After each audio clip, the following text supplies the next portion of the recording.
All right, on this episode of Bowks Talking Bouts, very excited to be talking to an individual competing at One Fight Night 35, which goes down on September 5th. We have Zakaria El Jamari taking on Johan Ghazali, and great having JoJo on Bowks Talking Bouts for the very first time. How are you doing, man? You having a solid day so far?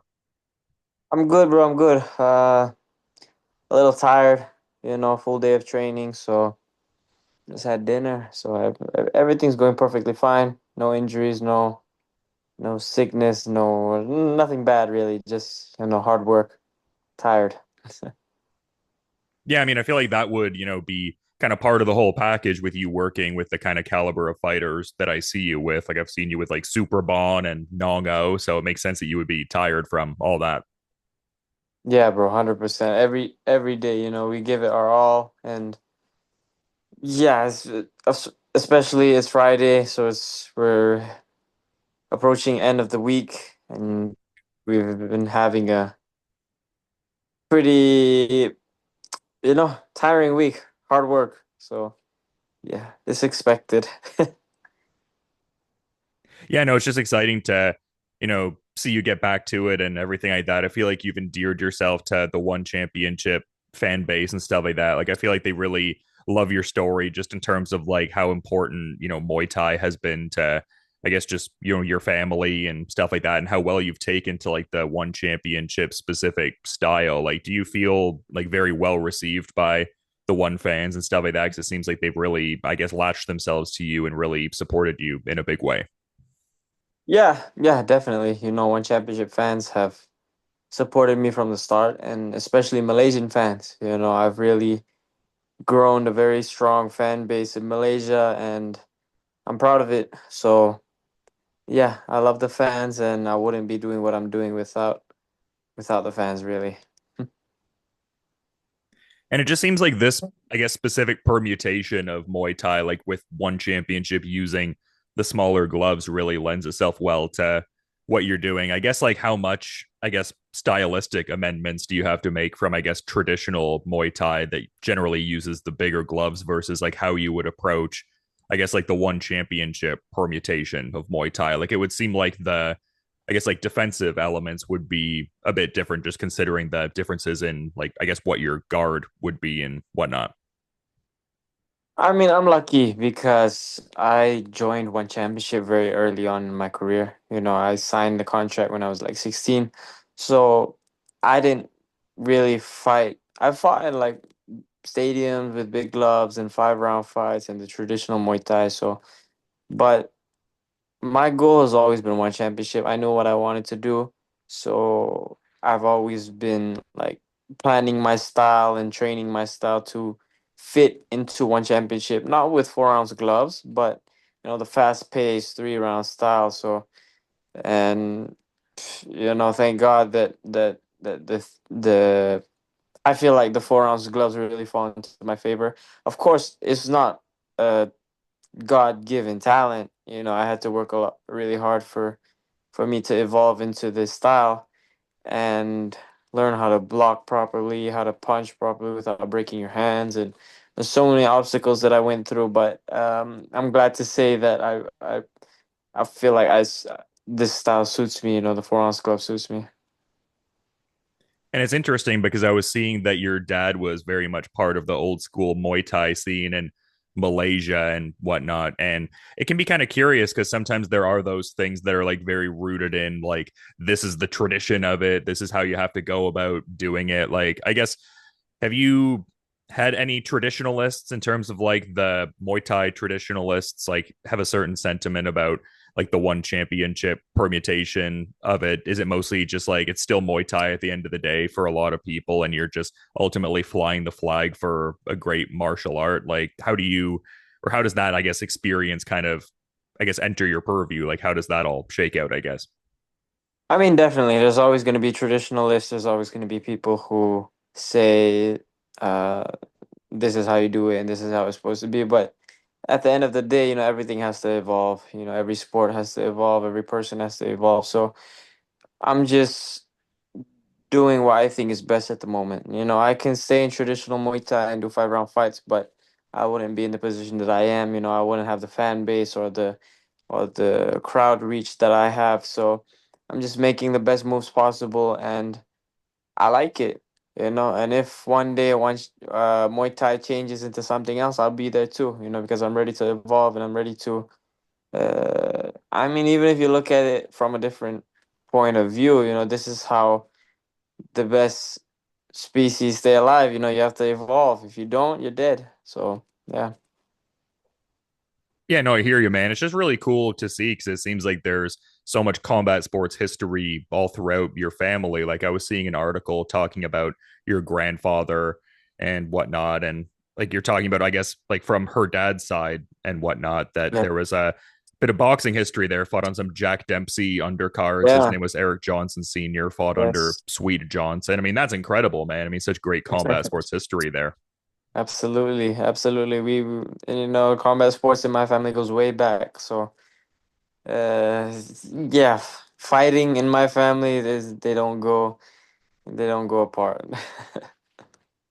And it's interesting because I feel like understandably people make so much of, how young you are and the great things that you've been able to do. But you were talking earlier about how for a decent little while now you were really, I guess, focusing on one championship. And that was always kind of like a big goal for you. Like when did you really start noticing that goal, like I guess establishing itself as a thing that you wanted to be pursuant of? Like how long ultimately has this journey been? Like when did you, I guess, have it in your mind that you wanted to compete in the one circle and everything?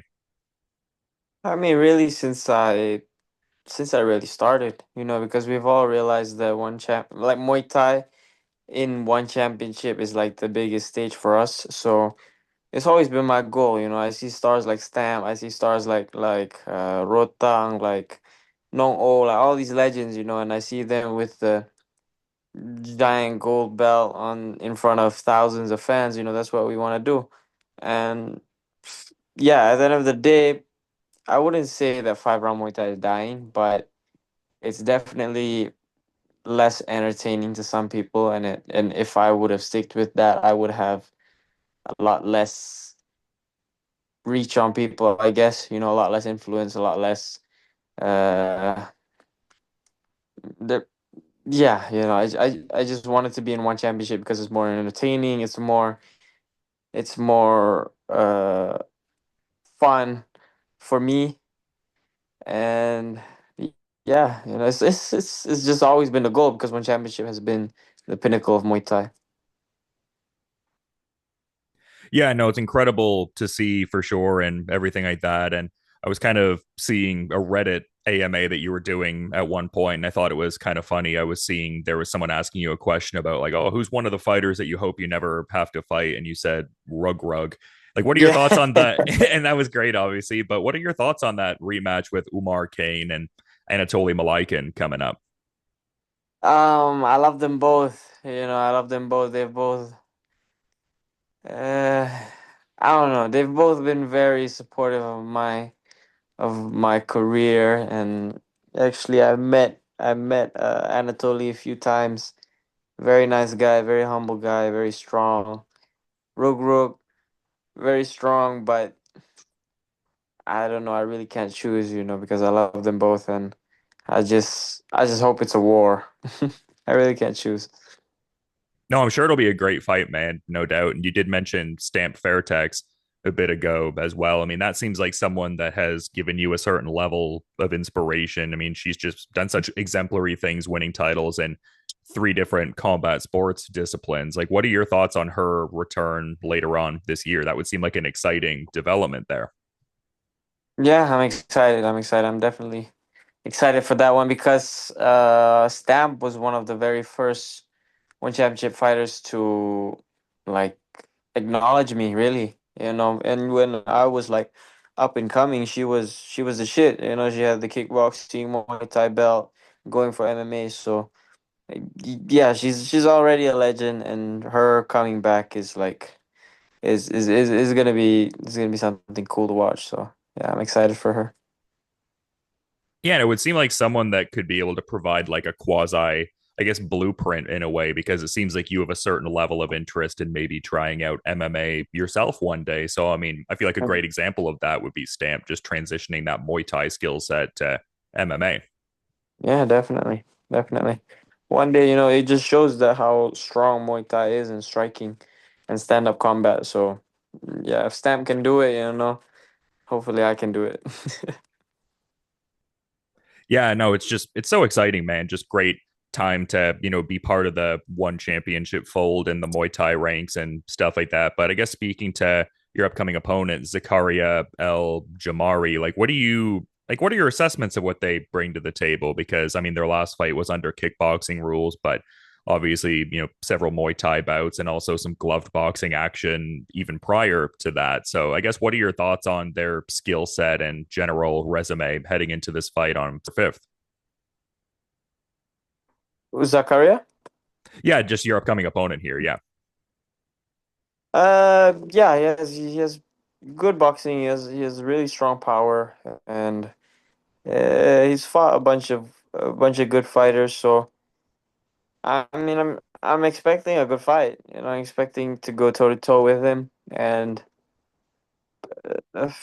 yeah, like any other fight, I feel like my advantage is I have the youth, I have the energy, I have the endurance to go longer than him, and uh, yeah, as long as I can counter his power, I'll be fine.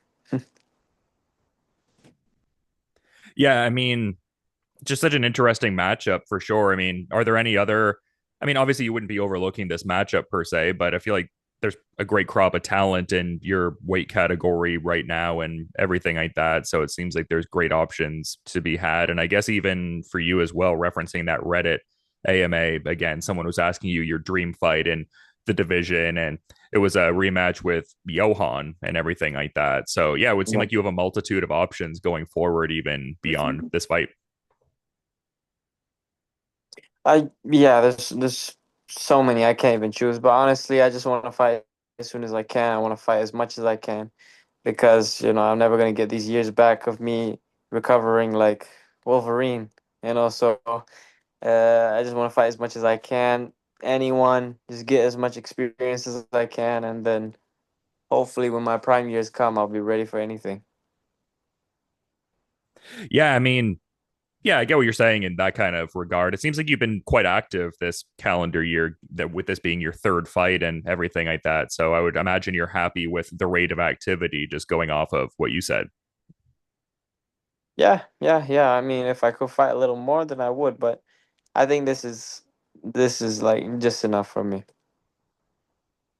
And I guess even kind of just looking at like the, flyweight Muay Thai ranks and stuff like that, it's just such a stacked weight category for sure. Like, I mean, there was some talk about, Nong-O earlier, who's listed as number 3 right now. But I mean, huge names like Rodtang and Superlek as well. Just seems like a very exciting weight category and whatnot. And I imagine that's something that fires your competitive, I guess, want or competitive drive just being part of a weight category like that. Like it seems like especially Rod Tang is someone who's been a big inspiration for you and whatnot.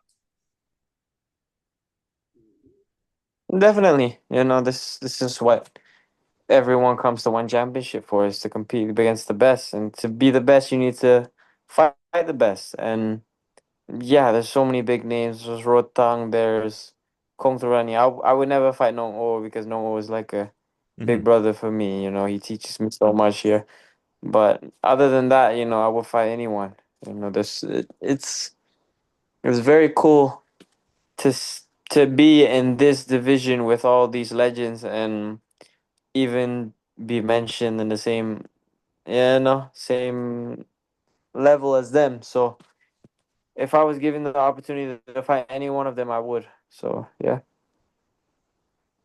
Yeah, for sure. But that next chapter in your story going to be unfurling in the coming weeks and stuff like that. And really appreciate you making some time to, come on the program and talk a little bit, man. It's a very exciting career to follow so far. And I mean, like you're saying before, I mean, so many chapters to come. I mean, you're still so young in this career. So just, yeah, super appreciative to have you on Bowks Talking Bouts today, Jojo. But figured I'd also give you the floor if you maybe had a final parting thought that you wanted to add as we're kind of wrapping things up here, man. Absolutely. Thank you so much. I just want to say thank you to everyone. Thank you to all the fans. Thank you to all the supporters, haters, everyone. Thank you guys. Uh, yeah, just tune into this fight. I promise it'll be worth your time. It'll be worth your energy. It'll be entertaining. I've never had an unentertaining fight. Win or lose, I can guarantee it'll be fun to watch. So, yeah, thank you, bro, and thank you to all the fans. No, no worries, man. It's great to have you on. Such an exciting fight you have on this card, and that Jackie Buntan fight headlining the event too. I mean, that's very exciting as well. So just a great event, top to bottom. It seems like. Absolutely, absolutely. But thanks so much for the time, man. Hopefully, the first of many appearances on the show. All the best with the remaining part of the preparations. And yeah, I'll be checking out the fight when it goes down. But until then, you have a good rest of your day, man. Thank you. Thank you, bro. Thank you, thank you, thank you.